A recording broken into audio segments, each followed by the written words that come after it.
मध्य प्रदेश सरकार ने खरीफ सीजन में फसल बीमा कराने की अंतिम तिथि बढ़ाकर 30 अगस्त कर दी है। इससे उन किसानों को राहत मिली है जिन्होंने अब तक बीमा नहीं कराया था या देर से बुआई की थी। हालांकि आंकड़े बताते हैं कि किसान इस योजना में खास दिलचस्पी नहीं दिखा रहा है।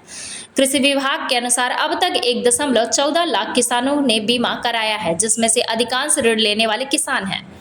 इनकी करीब 2.14 लाख हेक्टेयर फसल का बीमा हुआ है। वहीं स्वेच्छा से बीमा कराने वाले किसानों की संख्या बेहद कम है।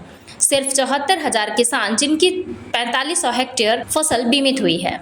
बीमा कंपनियों ने स्वैच्छिक बीमा की अंतिम तिथि नहीं बढ़ाई थी और 14 अगस्त तक ही आवेदन लिए थे। इसका कारण किसानों की अरुचि बताई जा रही है। असल में ऋण लेने वाले किसानों के लिए बीमा अनिवार्य होता है, क्योंकि यदि फसल खराब होती है तो बैंकों का ऋण बीमा से वसूल किया जाता है। यही वजह है कि मजबूरी में ऋणी किसान बीमा करा रहे हैं। किसानों की नाराजगी का बड़ा कारण है कि बीमा राशि का बेहद कम मिलना। उदाहरण के तौर पर खरीफ 2024 में 29,000 किसानों को कुल 7.61 करोड़ रुपए का क्लेम मिला था। औसतन प्रत्येक किसान को सिर्फ 26,000 रुपए ही मिले थे। किसानों का कहना है कि इतनी कम राशि से वास्तविक नुकसान की भरपाई कैसे होती है, जबकि उन्हें प्रीमियम के रूप में फसल बीमा राशि का 2% तक देना पड़ता है।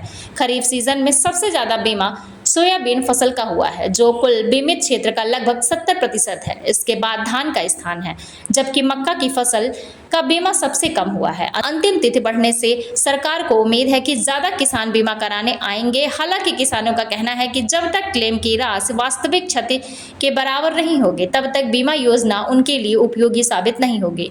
यह खबर किसानों की समस्याओं और बीमा योजना की जमीनी हकीकत को सामने रखती है।